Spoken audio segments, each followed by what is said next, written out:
Hello everyone, this is Marty Wennblom from Pivotal Running. I just wanted to thank everyone for all your support during the Boston Marathon. After taking the last 2 weeks to rest and reflect on the big race, I wanted to ensure that I conduct a after-action review that could help other runners in the future. So the first step would be to what was supposed to happen. The plan going into Boston was to run sub 2:30 with the right conditions, and that's a pace of 5:42 per mile. You know, based on the volume and intensity of my preparation, I really felt confident about making this goal become reality on race day. So what happened? The race started out, and I just tried my best to relax for the first 3 miles while running downhill. Very steep downhill at the start of Boston. But I just managed to take my first energy after the 3-mile mark. And by taking that energy when my heart rate is fairly low, it's certainly easier to digest. I got through 10K at Framingham, and I was able to actually pick up some more energy from my brother Matt, who came out and supported me during the race. And it was very easy for him to hand that to me, and also very easy for me to see him because Brandon Parker was actually holding this big Pivotal Running sign that you would see in the NASCAR pit areas. How could you ever miss this sign, right? Big thanks to Brandon Parker for making the sign and just being there the whole weekend, and of course to my brother, who really helped me get out to Boston, and then obviously has encouraged me to run the race. So through miles 7 and 9, I was just following this sub 2:30 group that was being led by Mario Frioli. During these miles, I was able to just try to conserve as much energy as possible. By staying close to this group, I was able to also take in my third energy about 9.5 miles into the race, and I finished it about by mile 11. So by this point, well over an hour into the race, I had already consumed at least 300 calories, and so my stomach was already digesting all of that, and while also trying to offload heat that was already starting to develop during the race. At mile 12, we passed through Wesleyan College, and that was a massive crowd. I think it's bigger definitely than the previous Boston that I experienced. And so as I passed through the screaming cheers, my right ear was really ringing.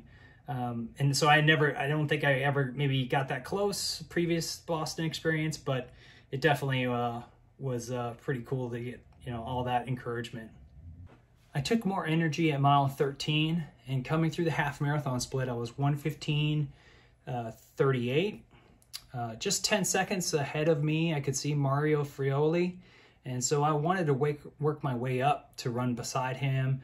And while I got a feeling for who was feeling worse, him or me, and at about 25 kilometers, which is like the 15.5-mile mark, I just felt like if I was going to make a move on Mario, it'd have to be during the Newton Hills. And so over the next 4 miles, it was very hard to not only get myself up the hills in Newton on a humid day, but also going down the hills. And it just became increasingly difficult for me. So at the Newton Hills, it really took some energy to climb. And by the time I made it to the top of Heartbreak Hill, my legs were really feeling the eccentric contractions from the previous downhill miles. So from miles 20 to 23, I was really trying my best to cool off by pouring multiple cups of water at every water station. And from miles 23 to 25, my focus was just trying to use the continuous cheering from the crowds to help me get to the Sitco sign, which is about 1 mile to go in the race.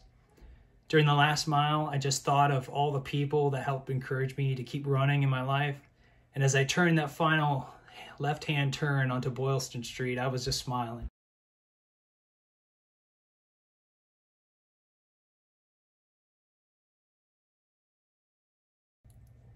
As my time of 2:44, which is about 14 minutes slower than my goal time of breaking 2:30, I was just happy to know that I did my best.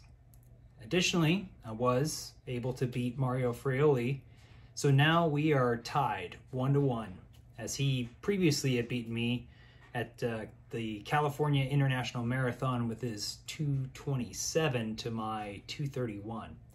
So maybe we can meet again, maybe in a lower distance, maybe the mile. That would be nice. So what are some of the sustains and improves? Here are the things that I think I can improve on. Number one, my power output. Power is equal to force times distance divided by time. And I can really see my stride frequency change after the 2 hours and 5 minute mark, going from about 180 steps per minute to about 172 steps per minute. Now, I didn't realize this during the race, other than I was just getting more fatigued. But for me, in the future, I really think I need to increase my force generation and running economy over 2 hours of running. Another thing I can improve upon is my performance in a hot weather environment. It's really important for me to try to replicate humid conditions to just really increase blood plasma volume. And then a third thing I can do is I could do some more hill training. There's definitely power in running economy in some quality hill training.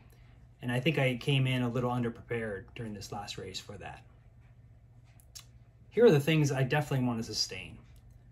Number one, know the competitors that you're competing against and compete against them. Another thing, be grateful for the opportunity to race. It was over 900 days since the last running of the Boston Marathon, and it felt so good to be just out there, and I'm so appreciative of having the opportunity to run the race. The third was the planning and execution of energy intake. I definitely can sustain this, and it's gone very well for me the last few marathons that I've done. Now, what needs to be fixed and who's responsible? I'm taking full ownership of programming the specific course elevations, both losses and gains for the Boston Marathon, and actually making specific workouts to actually be able to handle this. So one thing that I was able to learn also is how my heart rate did change, both going uphill and downhill based on that specific environmental condition. So going forward, I think I can really not only help myself in future Boston Marathons, but also help others chase their goals of maybe completing their first Boston Marathon or doing the rest race as well.